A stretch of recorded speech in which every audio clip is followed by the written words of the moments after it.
네가 감히 이 지긋지긋한 천시핏줄 내가 너 따위 것을 그동안 어떻게 거뒀는데 너를 버리지 않고 키워준 애비한테 이렇게 은혜를 갚는 거냐? 아버지, 이제 시간 많으시니까 교회든 성당이든 절이든 좀 다니세요. 그래서 회개라는 걸 좀 해보세요. 이대로면 지옥 가요. 나한테 용서 안 구해도 되니까 자기 자신에게 용서 좀 구해봐요. 이따위로밖에 살지 못한 자기 자신에게 용서를 구하라고요. 인생라디오 사연 시청 전에 구독, 좋아요, 알람 설정 먼저 부탁드리며 인생라디오 사연 바로 시작하겠습니다. 안녕하세요. 저는 아버지가 저지른 추악한 과거에 대한 복수를 처절하게 해준 27살의 윤희주라는 여자입니다. 지금 가양동에 살고 있는데요. 이사간 집 앞에 슈퍼가 있었어요. 그런데 제가 종종 들르던 어느 날부턴가 아주머니는 제게 안부도 물어주시고 살뜰히 챙겨주시더라고요. 그러다 평소와 다르게 야근하고 들어가던 어느 날 밤이었습니다. 캄캄하고 사람도 없어 발걸음을 재촉하고 있었죠. 그런데 뒤에서 발소리가 들리는 거예요. 뚜벅뚜벅 남자 발소리였습니다. 뒤를 힐끗 쳐다봤더니 모자를 푹 눌러쓴 남자가 걸어오고 있었죠. 제가 발걸음을 빨리 하니까 그 사람도 발걸음이 빨라졌어요. 놀라서 뛰기 시작했습니다. 정말 저를 쫓아오는 게 맞았죠. 그 사람도 뛰기 시작했거든요. 정신없이 달려서 골목을 도는데 앞에서 오던 누군가와 부딪혔습니다. 아, 사장님. 저도 모르게 눈물이 나왔죠. 왜 그래요? 아주머니는 제 상태가 심상치 않아 보이자 주변을 살폈어요. 그리고 제 뒤에서 뛰어오는 남자를 발견하셨습니다. 더 이상 오지 말아요. 나 지금 방금 경찰 불렀어. 호된 꼴 보고 싶지 않으면 당장 사라지는 게 좋을 거예요. 남자는 멈춰서 주춤하더니 반대 방향으로 달려갔어요. 그 모습을 보고 그제야 저도 아주머니도 큰 한숨을 내쉬었죠. 안도가 되니까 저도 모르게 다리가 풀렸어요. 어머 아가씨, 괜찮아요? 긴장이 풀려서 그런가 봐요. 정말 감사해요, 사장님. 이대로 혼자는 못 가겠다며 아주머니는 저를 집까지 데려다 주셨습니다. 아주머니는 저희 집 앞에 도착할 때까지 계속 제 걱정을 하셨죠. 젊은 여자 혼자 사는데 여기 아는 사람도 없고 어떻게 하냐고요. 혹시 급한 일 생기면 연락하라고 연락처를 알려주셨습니다. 그 이후로 괜히 살 것 없어도 종종 슈퍼에 들르고는 했어요. 개인적인 이야기도 하는 사이가 되었죠. 아주머니는 딸이 있지만 사정이 있어 떨어져 살고 있다고 했습니다. 저는 어릴 때 어머니가 집을 나갔고 그 이후에 아버지가 재혼해 새어머니와 살았어요. 얼굴도 기억 안 나는 어머니도 일이 그리운데 아주머니는 오죽할까 싶었죠. 어느 날이었어요. 퇴근하고 슈퍼에 들려 저녁에 먹을 것들을 고르고 마침 손님이 없길래 슈퍼 사장님과 TV 속 뉴스 이야기로 여담을 나누고 있는데 전화가 울렸습니다. 아버지였어요. 나 지금 네 집 앞인데 젊은 여자가 이 밤에 집에 안 있고 어디 있는 거야? 평소에도 저와 잘 연락을 안 하시는 분이 갑자기 저희 집 앞이라니 무척 당황스러웠습니다. 저 지금 집 앞 슈퍼예요. 지금 바로 들어갈게요. 잠깐만 기다려주세요. 성격 급한 아버지는 어느 슈퍼냐고 물으시더군요. 저는 집에 물이 하나도 없는 게 생각이 나서 생수 한 병을 더 사서는 나가려고 계산대로 갔습니다. 무슨 급한 일 있어요? 아, 네. 아버지가 오셨다고 해서요. 그렇게 계산대에 섰는데 아버지가 수퍼로 들어섰어요. 그런데 물건을 계산하던 아주머니가 아버지를 보자마자 소스라치게 놀라는 게 아니겠어요. 아버지도 놀란 표정을 잠시 짓더니 얼굴이 굳는 게 보였죠. 이게 무슨 짓이야? 언제부터 이런 수작을 부린 거지? 당장 내 딸에게서 떨어지지 못해. 아버지가 소리치듯 말하는데 깜짝 놀랐어요. 아버지, 왜 그러세요? 뭔가 오해하신 것 같은데 그냥 저 다니는 슈퍼 사장님이세요. 넌 나가 있어. 난 이 여자한테 볼 일 있으니. 저는 이 상황에 너무나 어리둥절했죠. 내가 무슨 수작을 부렸다고 그래요? 그럼 이게 무슨 광경이지? 희주가 내가 아는 슈퍼 앞으로 이사 온 것뿐이에요. 나 아무것도 안 했어요. 이렇게 우연이라도 마주치는 거 아주 끔찍해. 내 딸한테서 떨어져. 그렇지 않으면 그렇지 않으면 뭐요? 그때 했던 말 또 할 건가요? 이제 희주도 다 컸어요. 그런 말 안 통해요. 이게 다 무슨 소리예요? 두 분 다 말없이 그저 저를 쳐다보았어요. 아버지는 화가 잔뜩 난 얼굴로 저를 데리고 슈퍼에서 나왔죠. 저희 집으로 함께 온 아버지는 아주 간략하게 이야기했습니다. 저 여자가 너한테 무슨 수작 부렸냐? 너 알고 있지? 저 여자가 네 엄마인 건. 저 여자는 너 버렸다. 네? 어머니라고요? 저분이요? 너 당장 이사 가라.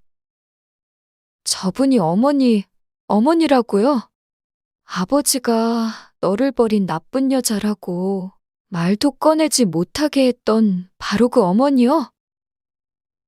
저는 저에게 냉랭한 아버지와 새어머니 사이에서 자랐습니다. 아버지와 새어머니는 두 분이 낳은 남동생에게만 관심이 있었죠. 힘들 때마다 기억도 안 나는 어머니 얼굴을 떠올리려고 애를 쓰고는 했습니다. 그런데 저분이 제가 그렇게 궁금해하던 제 어머니라고요. 그 이후로 며칠 동안 무슨 정신으로 슈퍼 앞을 지나다녔는지 모르겠어요. 그분을 마주치면 어떤 얼굴을 해야 할지 감정이 정리되지 않았거든요. 며칠 지나고 한 번만 만나서 이야기하고 싶다고 연락이 왔죠. 저도 한 번은 이야기를 해야겠다 생각했습니다. 처음부터 저인 거 알고 계셨던 거예요? 네, 그랬어요. 그랬으면서 딸 생각이 나네 어쩌네. 저한테 그런 거예요? 미안해요. 그 어린애를 버릴 땐 언제고 이제 와서 왜 잘해줬어요? 왜 이제 다 큰 걸 보니 예전만큼 귀찮지는 않겠다 싶던가요? 조금만 관심 가져줘도 좋다고 떠들어대던 내 모습이 불쌍했나요? 말을 하면서 점점 화가 났어요. 제 목소리가 커졌고 그분은 얼굴이 새파래졌죠. 버리다니요? 난 내 딸을 버린 적 없어요. 그렇게 부정하면 없던 일이 되나요? 희주 씨, 이제 와서 내가 엄마 노릇하고 싶다고 생각한 적 없어요. 20년 넘게 못 봤던 딸 얼굴만 볼 수 있다면 했어요. 다만 무슨 오해가 있는지 모르겠지만 난 맹세코 내 딸 버리지 않았어요. 나는 희주 씨 아버지에게서 쫓겨난 거예요. 너무 보고 싶어서 찾아가도 볼 수 있게 해주지 않았어요. 그래도 크는 동안 옆에 있어주지 못한 건 변명할 여지가 없어요. 정말 미안해요. 미안해요. 그렇게 말하고 제 앞에서 울기 시작했어요. 저는 할 말을 잃고 가만히 있었죠. 저를 버린 게 아니라 아버지가 쫓아낸 거라니. 이게 무슨 소리일까 생각했습니다. 눈물을 닦아낸 어머니. 참, 그 어머니라는 말이 쉽게 나오지 않았네요. 어머니는 눈물을 닦고 저에게 또 미안하다고 했습니다. 저는 그냥 입을 닫고 있었죠. 그렇게 그리워하던 어머니였는데 정작 만나서는 화만 냈습니다. 그 이후 며칠 동안 슈퍼문이 닫혀 있었어요. 내가 그날 너무 심하게 한 건 아닐까 조금씩 걱정이 되었죠. 그러던 차에 모르는 번호로 전화가 왔어요. 받아보니 어머니의 친구분이라고 했습니다. 어머니가 저를 만나고 알아두었다고 했어요. 이야기를 들어보니 그간의 사정은 하나도 전하지 못한 것 같아 전화를 했다고 했죠. 희주 씨, 지금 아버지 회사 다니고 있죠? 네, 그럼 회사 창업주가 외할아버지인 건 알고 있나요? 네, 알고 있어요. 아버지가 왜 어머니와 결혼했고 이혼했는지는 모르고요. 네, 희주 씨 외할아버지가 예전부터 사위에게 회사를 물려준다고 말하고는 했어요.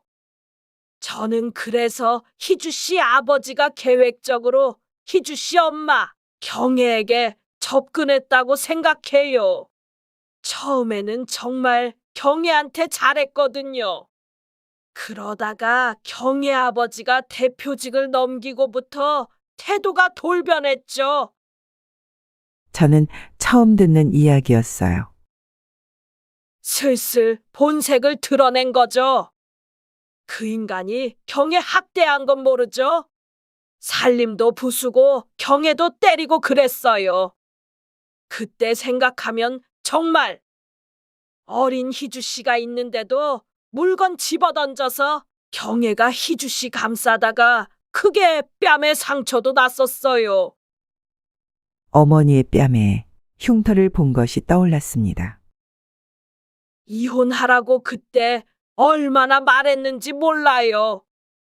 그래도 경애는 희주 씨 때문에 안 된다면서 바보같이 참고만 있었죠.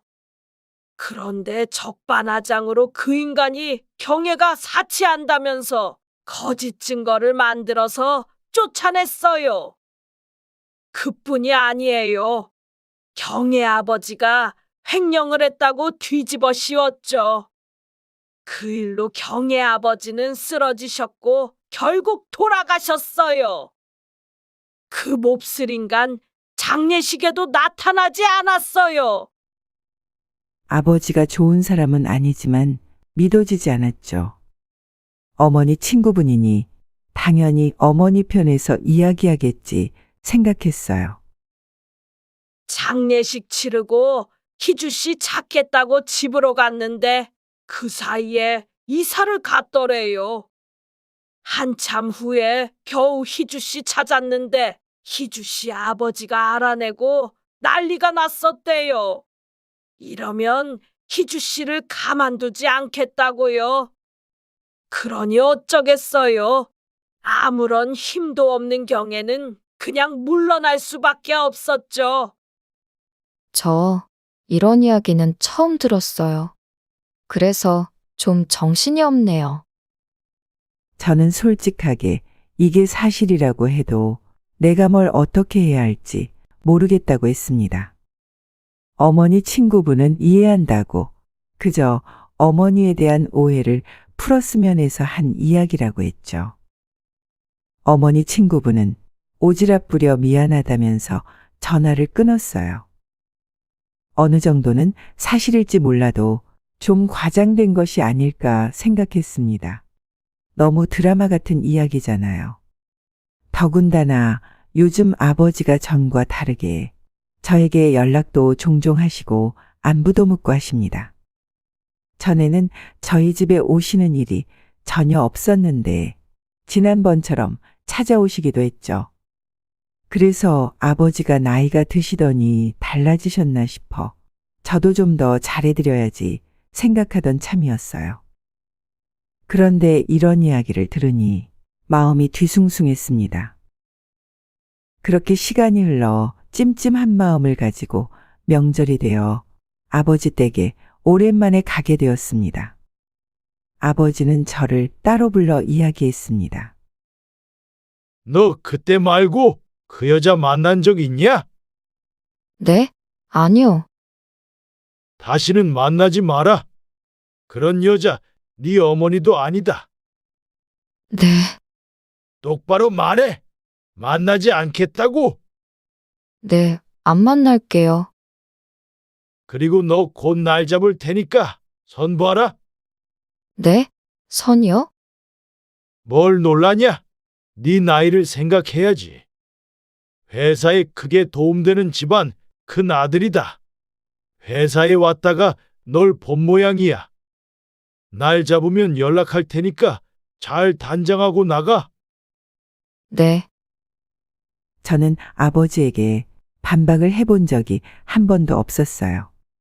그날도 그냥 순순히 대답했죠.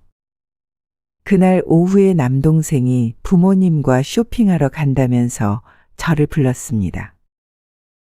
김주임, 집에 좀 자주 오고 그래. 도리는 하고 살아야지. 큰딸이 그러면 어떡해? 남동생은 저를 누나라고 하지 않고 김주임이라고 불렀죠. 대학교를 졸업한 지 얼마 안 된 남동생은 회사에서 팀장이었고 몇 년 일한 저는 주임이었거든요. 아버지는 저의 쓸모는 좋은 집안에 시집 가는 거라고 시집 가기 전까지 아버지 회사에서 얌전히 일이나 하라고 하셨습니다. 아버지는 쓸모없는 사람을 경멸했어요. 아버지에게까지 버림받을 수 없다고 생각한 저는 항상 아버지 말씀이라면 다 듣는 착한 딸이 되었죠. 남동생과 아버지, 새어머니가 나가고 혼자 멍하니 앉아있는 저에게 집안일 해주시는 아주머니가 무슨 일 있냐고 물어보셨어요. 그래서 저를 낳아주신 어머니에 대해서 여쭤봤습니다. 갑자기 그건 왜 물어봐요? 실은 얼마 전에 어머니를 만났어요. 아주머니는 어머니가 계실 때부터 일하신 분이셨어요.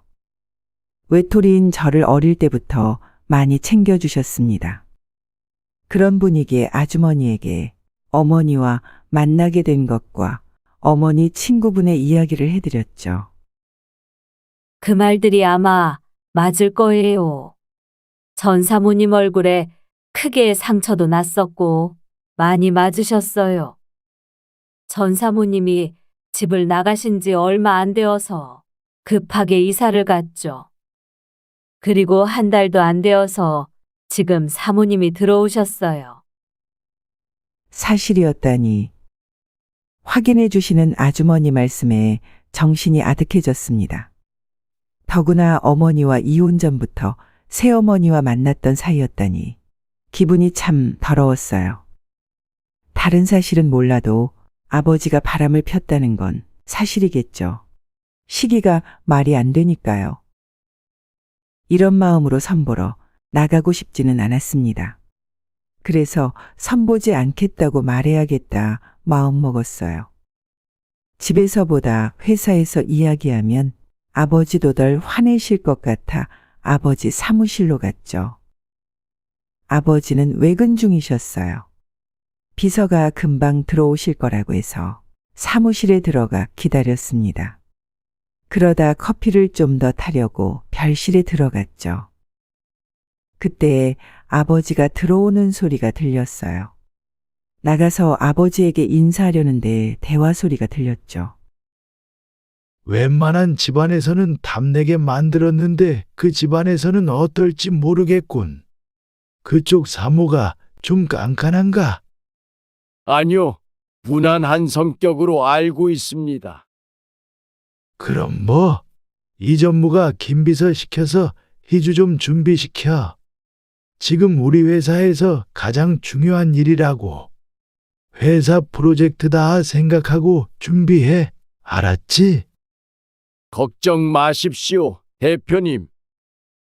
내가 희주개를 여태 왜 끼고 있었는지 알고 있지?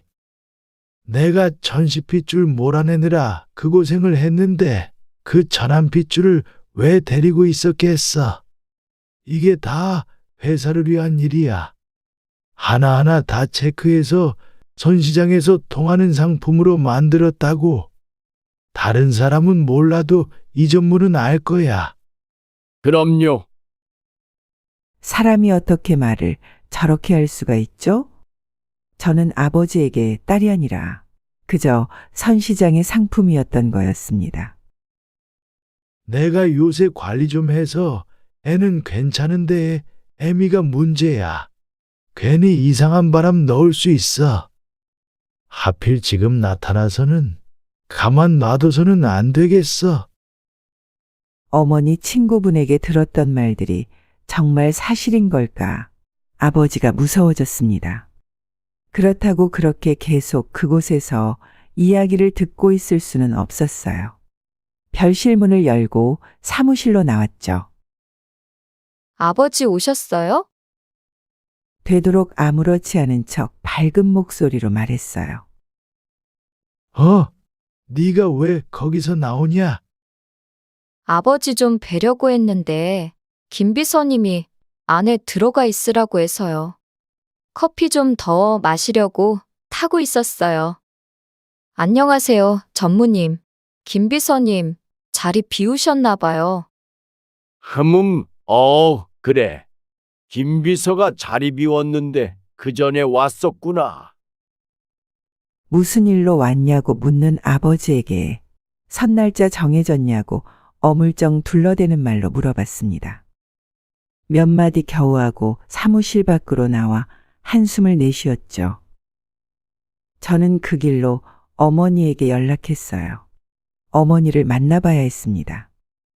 만난 자리에서 그동안 있었던 일 다 이야기해달라고 했어요. 내 친구에게 전화 받았다고 들었어요. 다 사실이에요. 일방적으로 이혼당하고 쫓겨났죠.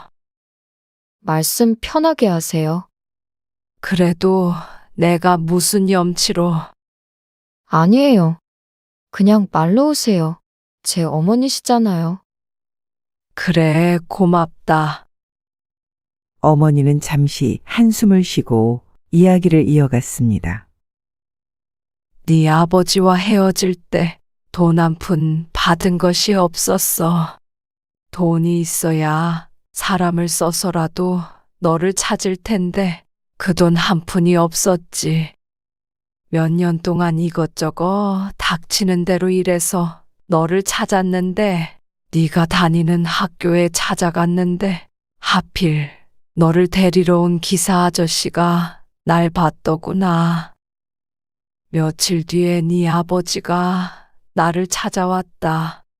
내가 몇 년이 걸린 일을 네 아버지는 며칠 만에 해낸 거지. 아버지가 뭘 하셨어요?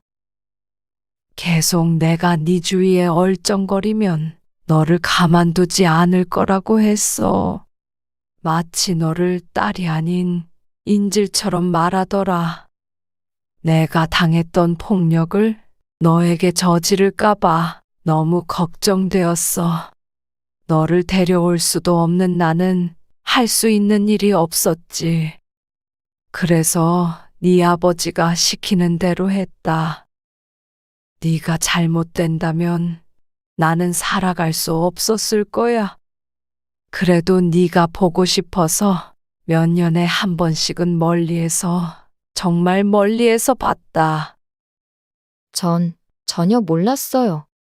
제가 성인이 되고라도 말씀해 주시지 그러셨어요. 용기가 안 나더라. 말씀하는 어머니의 얼굴을 찬찬히 보았어요. 저를 감싸다가 다치셨다는 어머니 얼굴의 흉터가 눈에 들어왔죠. 전 평생을 어머니를 그리워하고 미워했어요. 어머니 말씀 듣고 보니 이게 다 아버지 때문이었네요. 무슨 일이 있었는지 하나도 모르고 어머니가 저를 버리셨다고만 생각했어요. 아버지는 우리를 이렇게 만들어 놓고 너무도 잘 살고 있네요. 천천히 속에서부터 분노가 치밀어 올랐어요. 아버지라는 사람이 저와 어머니에게 한 행동들은 모두 용서받지 못할 짓이었습니다. 그리고 지금 저를 거래 상품으로 여기는 행동도 언제든 어머니에게 무슨 짓을 할 수 있다는 듯 말하는 뻔뻔한 생각도요. 분노하는 저를 어머니는 안쓰럽게 바라보고 계셨죠. 그동안 제가 아버지에게 얼마나 말 잘 듣는 딸이었는지 아세요? 어머니처럼 나도 언제든 너를 버릴 수 있다. 이렇게 압박하면서 저를 옴짝달싹 못하게 했어요. 이대로는 살지 않을 거예요. 어머니는 제가 잘못될까 무섭다며 만류했습니다. 하지만 이대로 모르는 척하고 살 수 없다고 말했죠. 계획을 세워야 했습니다. 그 전에 먼저 아버지가 원하는 대로 선자리에 나갔어요. 그곳에서 만난 남자에게 저는 아버지에 대해 이야기했습니다. 저와 선을 보는 남자이기도 하지만 아버지의 큰 거래처 아들이고 그 회사 경영 수업을 받고 있는 사람이기도 하니까요. 저는 그 사람에게 아버지에 대해서 말했어요. 이런 사람과 거래하지 말라고, 지금도 회사에서 어떤 짓을 하고 있을지 모른다고 했죠. 남자는 제 이야기를 열심히 들어주고 제 마음을 공감해 주었습니다. 원래는 전해줄 이야기만 하고 일어서려고 했는데 기왕 만났는데 이야기나 더 하자고 남자가 붙들었어요. 그러면서 제게 집안 문제와 상관없이 연락하고 지내자고 하더라고요. 그 이후부터 종종 연락하고 만났습니다. 그렇게 우리는 빠르게 가까워졌고 그 사람과 사귀게 되었어요. 그리고 전 아버지가 한 짓을 알아내야 했습니다. 하지만 그건 보통 일이 아니었어요. 아버지에게서 정보를 빼내는 것은 불가능하니 아버지의 측근을 공략해야 했죠. 바로 이전무 말입니다. 회사 내에 제가 믿을 수 있는 사람이 있었어요. 대학교 때부터 친한 친구였죠. 제 친구는 이전무가 맡은 재무회계 부서에서 일하고 있었어요. 친구에게 대략의 내용을 전하고 도와달라고 했습니다. 친구는 이전무를 움직이려면 이전무의 약점을 캐내야 한다고 했죠. 그때에 도움이 필요하면 돕겠다고 했던 남자친구 말이 떠올랐죠. 내가 알아서 할게. 이런 쪽에 봐주시는 분이 있어. 남자친구는 이런 정도 일은 아무것도 아니라고 걱정 말라고 했습니다. 아버지는 제가 어떤 일을 하고 있는지 꿈에도 생각하지 못하고 제가 선본 사람과 결혼 생각이 있다고 안심시켜 주었더니 마냥 기뻐했습니다. 그러던 어느 날 남자친구가 이전무의 엄청난 비밀을 알아내 가져왔어요. 남자친구가 가져온 서류봉투 속 사진을 보고 저도 모르게 소리를 질렀습니다. 이게 사람이야? 이렇게 민망하게 희주 씨 새어머니 얼굴을 보게 될 줄 몰랐네. 이전무랑 새어머니랑 만나는 사이인 거야? 응, 분명 이전무의 엄청난 약점을 잡기는 했는데 정말 기분 나쁜 약점이었죠. 아버지는 자기 아내와 자기 수아가 이러고 있을 줄은 상상도 못하고 있을 거예요. 그리고 이전무의 비리를 알아봐 달라고 부탁했던 저희 회사에서 함께 근무 중인 제 친구에게 이 소식을 전하자 친구도 경악했습니다. 나도 이제 다 끝냈어. 이전무가 장부 가지고 숫자 놀이했더라고. 아무래도 차액은 자기가 먹은 것 같아. 분명 너희 아버지도 이런 식이긴 할 텐데 금액이 소소한 것 보니 이건 이전무가 딴 주머니 찬 것 같아. 뭐 소소하다고 해도 합치면 액수가 꽤 되지만 자료 정리한 거 보내줄 테니까 확인해봐. 그렇게 드디어 모든 준비가 끝났습니다. 그리고 저는 이전무에게 개인적인 일로 할 말이 있으니 아버지껜 말하지 말고 조용히 만나자고 연락했습니다. 단도직입적으로 말할게요. 전무님, 이제 아버지 손 놓으시죠? 그게 무슨 소리야? 저는 이전무 앞에 사진과 서류를 내놓았습니다. 내용을 확인하는 이전무 얼굴색이 화학 바뀌었죠. 원하는 게 뭐야? 이런 서류들이요. 전무님이 혼자 하신 일들 말고 아버지와 한 일들 증거가 필요해요.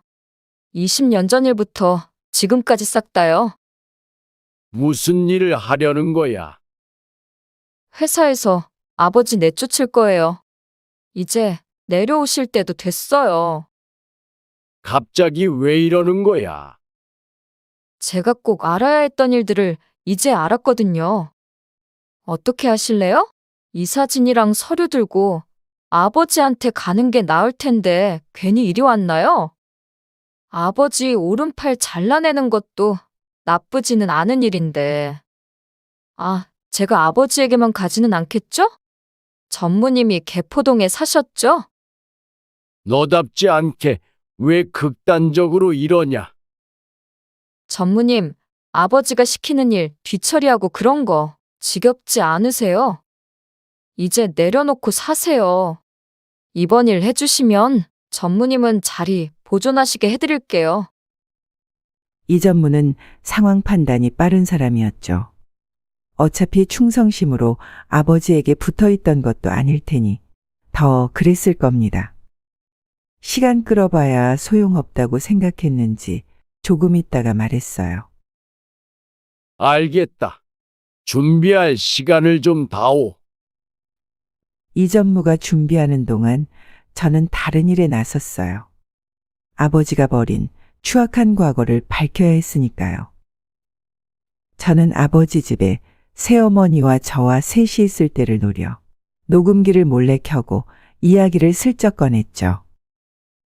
아버지, 승준 씨네 집에서 아버지 회사에 대해 궁금한 게 많은가 봐요. 뭐가 궁금하다고 하더냐? 남자친구네 집 이야기를 하니 바로 반색하더군요. 승준 씨 아버님이 회사 스토리를 궁금해 하시더라고요. 그런 것에 관심이 많으시대요. 어떻게 창립했고, 어떻게 키워나갔는지, 어떻게 지금까지 오게 되었는지 그런 거요. 그러시구나. 창립자에 대해 궁금해 하시는데 전 외할아버지에 대해 모르잖아요. 드릴 말씀이 없어서 좀 난감했어요. 승준 씨 아버님도 제가 손녀인데 모르니까 좀 이상하게 생각하시는 것 같았고요.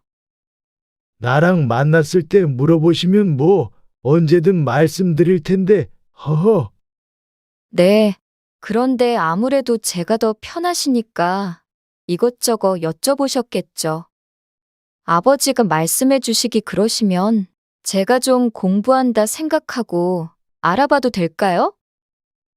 아버지는 제 이야기에 손사래를 치며 뭘 또 그렇게까지 하냐고 능력 있는 좋은 분이셨고 잘 운영하시다가 사위에게 물려주시고 돌아가셨다고 이야기했습니다.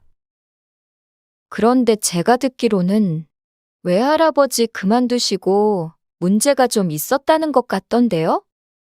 누가 외할아버지한테 누명 씌웠다고 새어머니도 잘 아시는 내용일 거라고 자세히는 모르겠고 이렇게 들었어요.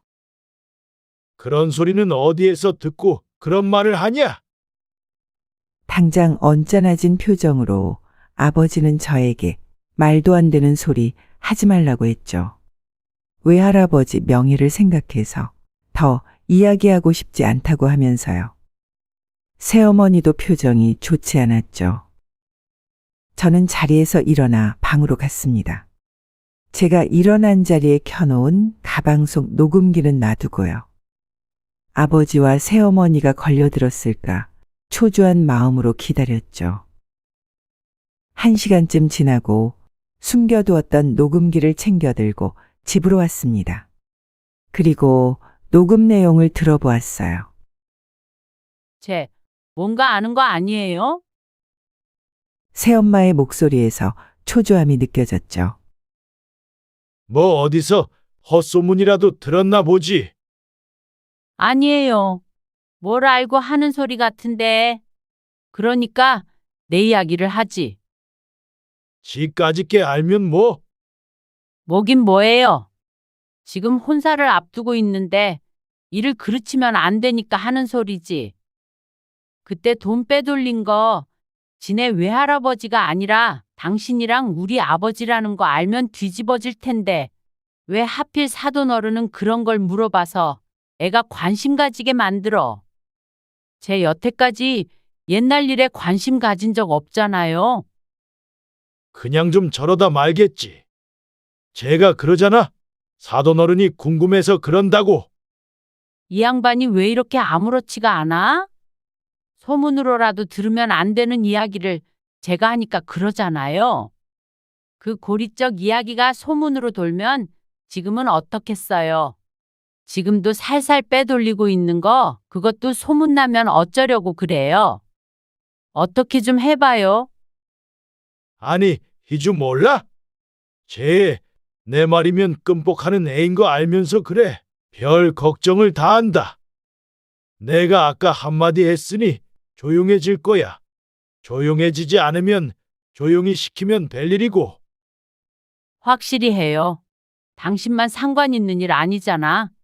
우리 아버지한테 불똥 튀지 않게. 내가 언제 일 확실히 안 하는 거 봤어? 뒤탈 없이 다 처리하고 있어. 장인어른이랑 이전무 말고 아는 사람도 없고 이전무만 관리하면 돼. 설마 했는데 진짜였다니 정말 소름이 돋았어요. 아버지와 새어머니 관계를 생각해보고 짐작해서 한번 떠본 말이었습니다.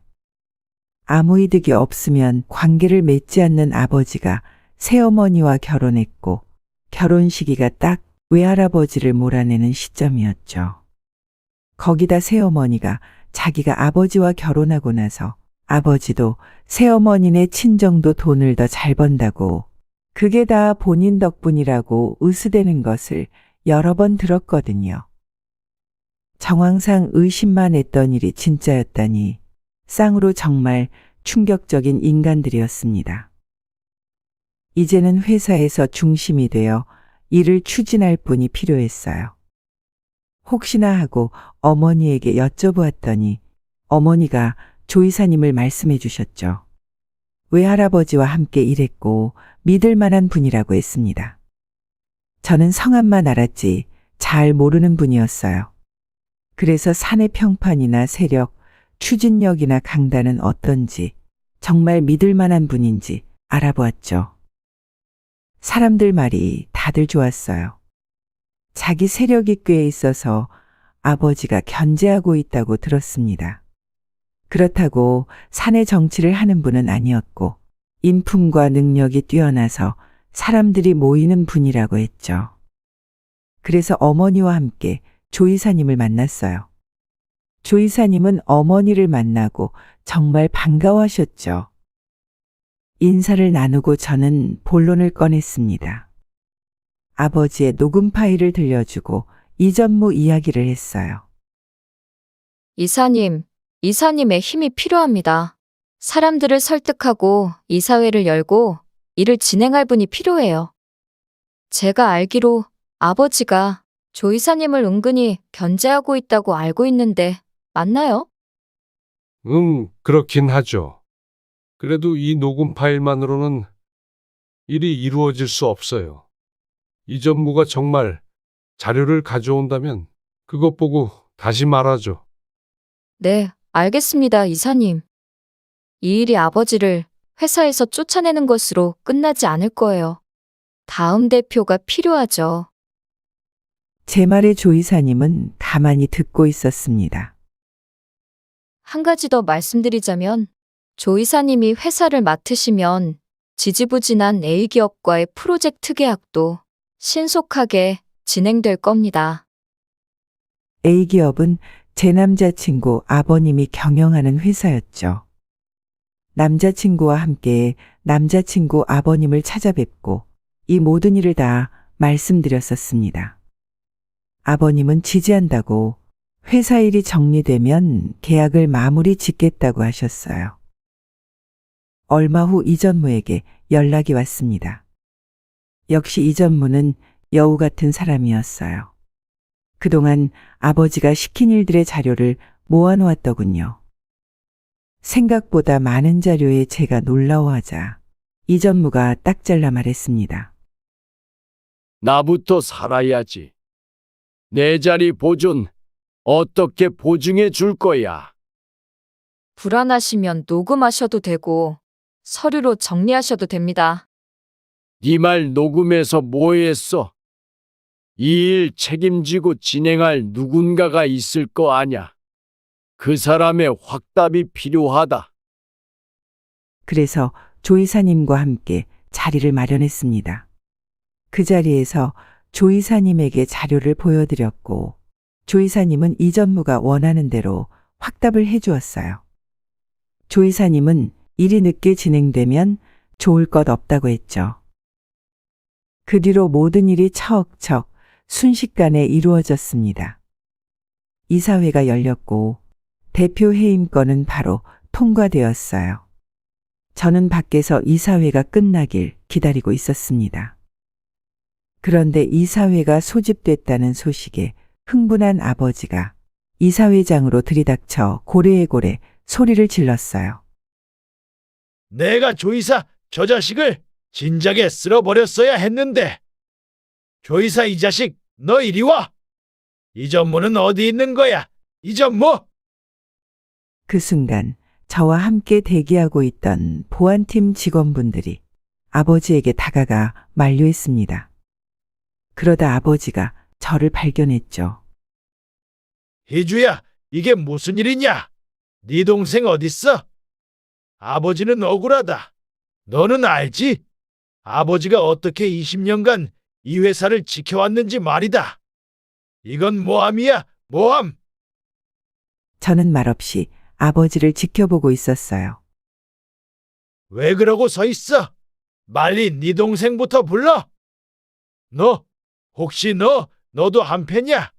그래서 A기업에서도 그렇게 나온 거야. 아버지 것도 아니었던 회사 가지고 20년 동안 잘해드셨으면 됐잖아요.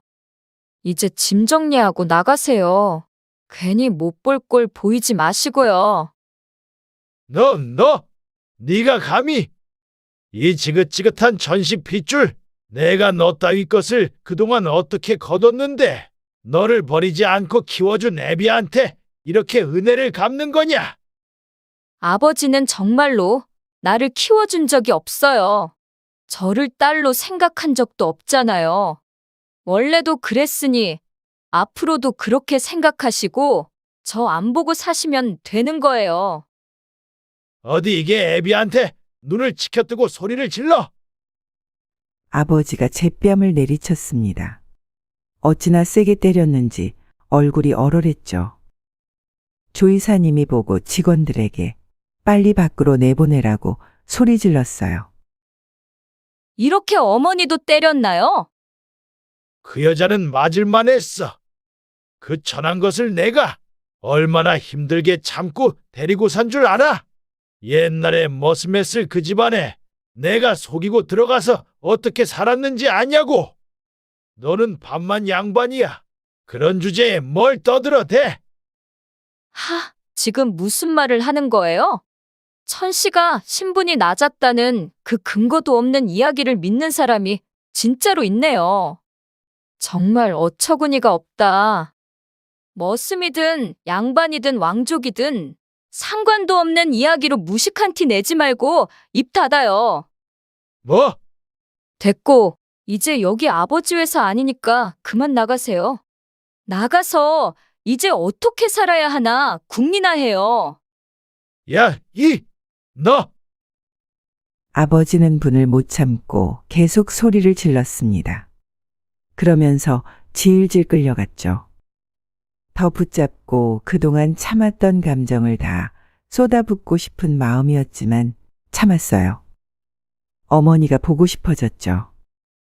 오늘 장사도 접고 집에서 초조하게 기다릴 어머니에게 전화를 드렸어요. 잘 되었다고 어머니 집으로 지금 가겠다고 했습니다. 어머니 집에 도착했는데 분위기가 심상치 않았죠. 아버지가 와 있었어요. 신발 신은 채로 어머니 집 거실에 서 있는 아버지 눈에 핏발이 서 있었습니다. 거실은 아버지가 집어던진 물건들로 난장판이 되어 있었죠. 이게 다 네 때문이야. 이 지긋지긋한 것, 네가 희주 고깃집애한테 무슨 바람을 넣은 거야? 내가 20년 동안 어떻게 공을 들여놓았는데 네 년이 다 망쳐버렸어. 악을 쓰면서 아버지가 어머니에게 달려들려고 했어요. 이게 무슨 짓이에요? 아주 바닥을 보여주는군요. 어머니, 경찰에 전화해요. 어서요. 희주 너, 내가 이럴 줄 알았다. 너희 둘이 내통하면서 이거 다 짠 거지? 아버지, 어이가 없네요. 내통이라니. 그게 모녀한테 할 소리예요. 20년 동안 아버지 때문에 얼굴 못 보고 살던 어머니와 이제야 얼굴 보고 사는데 내통이라고요? 사람이라면 저랑 어머니 앞에서 얼굴을 못 들어야 하지 않아요? 어쩜 이렇게 파렴치합니까? 파렴치. 너 그동안 먹고 입고 자고 무슨 돈으로 했어? 너 내 돈으로 안 컸어? 그런 주제에 어디에서 잘난 척이야? 아버지야말로 부모로서 당연히 해야 하는 일 한 거 가지고 잘난 척하지 마세요. 어머니, 전화 걸었어요? 응, 지금 온대. 아버지는 자리에서 일어나 안전뱅이 상을 제게 집어던지려는 듯 달려들었죠. 그때 엄마가 제 앞을 막으며 소리쳤습니다. 희주, 손끝 하나라도 건드리기만 해. 내가 세상 끝까지 쫓아가서 당신 가만 안 둬. 어머니가 소리 지르자 아버지는 순간 움찔했어요. 그러는 사이 경찰이 도착했습니다. 경찰은 아버지를 데리고 갔고 저와 어머니도 조사를 받기 위해 경찰서에 다녀왔죠. 다음 날 저는 아버지를 보러 경찰서에 다시 갔습니다. 어때요, 거긴? 살다 보니 다른 사람도 아니고 아버지가 그런 데에 들어가 있는 걸 다 보네요. 항상 사람들을 아래로 내려다보던 거만한 아버지가 자기가 경멸한 인류의 사람들과 흐트러진 채로 앉아 있었어요. 새어머니는 왔다 가셨어요? 아버지 아들은요? 안 왔다 갔죠? 아버지 가족이 좀 그래요. 참, 세상 잘 사셨습니다. 입 닥쳐. 너 뚫린 입이라고 어제부터 잘도 짓거리는구나. 아직 상황 파악이 안 되는 모양이신데요. 지금 그럴 때가 아니에요. 오늘은 주거침입죄, 폭행죄로 들어가 있지만 이런 식으로 굴면 내일은 다른 죄로 들어갈 거예요. 아버지 아주 주기적으로 횡령을 했더만요. 이사회에서 깐 게 제가 가진 전부인 줄 아세요? 저랑 조 이사님이 가진 증거면 아버지 죽을 때까지 못 나와요. 뭐 어느 정도 눈치는 채셨겠지만 이 전무가 그동안의 자료 모두 다 넘겼어요. 이전무 이 자식. 어제 이사회 끝나고 바로 경찰에 연행되었어야 할 사안이었어요. 이상하지 않았어요. 이사진들이 해임만 하고 법적인 조치에 대한 이야기는 하지 않았잖아요. 사람이 생각이라는 게 있으면 그 생각을 하셨어야죠. 감사하게 생각하고 자중했어야죠. 이게 뭡니까? 그게 무슨 소리야? 무슨 소리긴요. 그래도 제 핏줄 반을 가지신 분이라고 제가 법적인 조치는 하지 말아달라고 부탁했어요. 그러기 정말 힘들었지만요. 자요, 이거 읽어봐요. 저는 아버지에게 봉투에 넣어온 서류를 건넸습니다. 거기에 사인하세요. 사인하시고 거기 나와 있는 대로 하시고요. 그렇지 않으면 바로 감옥행입니다. 서류를 들고 있는 아버지 손이 바르르 떨렸죠. 저와 어머니 앞에 다시는 나타나지 않는다.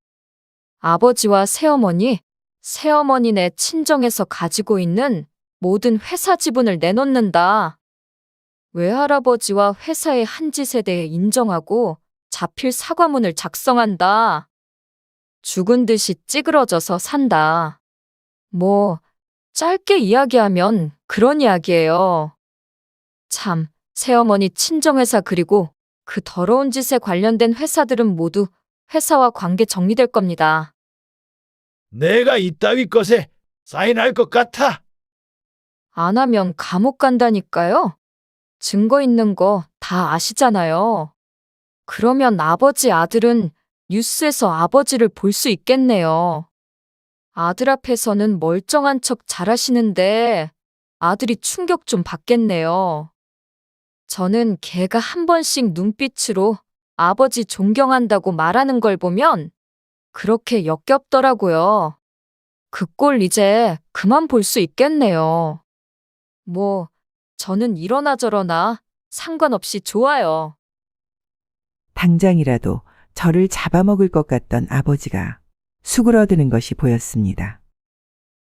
어쩌시겠어요? 여유로운 마음으로 아버지의 결정을 기다리는데 사람을 아래로 본다는 것이 이런 거구나 했어요. 살다 보니 상황이 반대가 되는 날도 오는구나 했습니다.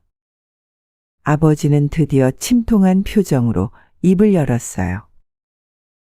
하겠다. 어떻게 하면 되냐?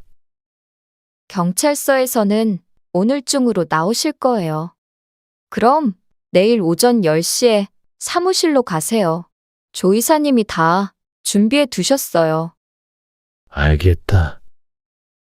은퇴를 축하드립니다. 이제 좀 마음 편히 쉬세요.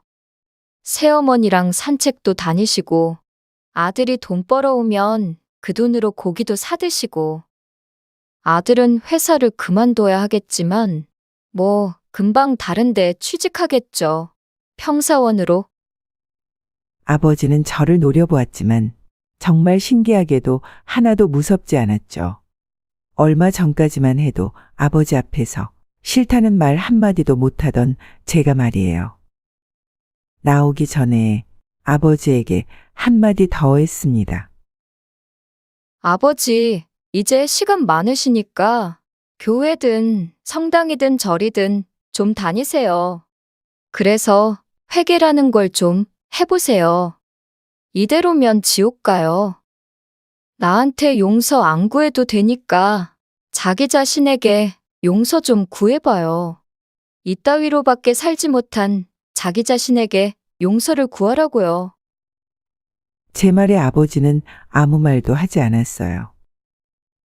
다음 날 조 이사님에게 아버지와 모든 일처리가 끝났다고 연락이 왔습니다. 정말 속이 시원했어요. 그리고 저도 어머니도 다시 일상으로 돌아왔습니다. 어머니는 여전히 저희 집 앞에서 슈퍼를 운영하셨고 저는 여전히 회사를 다녔어요. 원래도 대표 딸이라고 대우해주는 분위기는 아니었기 때문에 별로 달라진 것이 없었죠. 하지만 남동생은 사정이 달랐습니다. 아버지가 대표라는 이유로 능력도 없이 팀장 자리에 앉았으니 여러모로 괴로웠을 거예요. 이사회가 끝나고 얼마 안 있어 남동생도 회사를 그만두었어요. 그리고 그 모든 일이 마무리되자 남자친구 어머님께서 서두르셔서 일사천리로 결혼 준비가 이루어졌습니다. 신혼집은 제가 살던 집에서 가까운 곳으로 정했어요. 어머니와 만난 지도 얼마 되지 않았는데 결혼한다고 다시 멀어지고 싶지는 않았거든요. 어머니는 혼주 자리에 앉아 눈물을 흘리며 저를 바라보고 웃으셨습니다. 저도 그런 어머니를 보며 눈물이 났죠. 저는 어머니를 만나게 된 것도, 신랑과 결혼하게 된 것도 기적 같은 일이라고 생각합니다. 오늘의 인생라디오 사연글에 여러분의 소중한 댓글 참여 기다리면서 구독, 좋아요, 알람 설정해 주시면 매일 새로운 사연으로 만나실 수 있습니다. 늘 건강하시고 행복하세요. 감사합니다.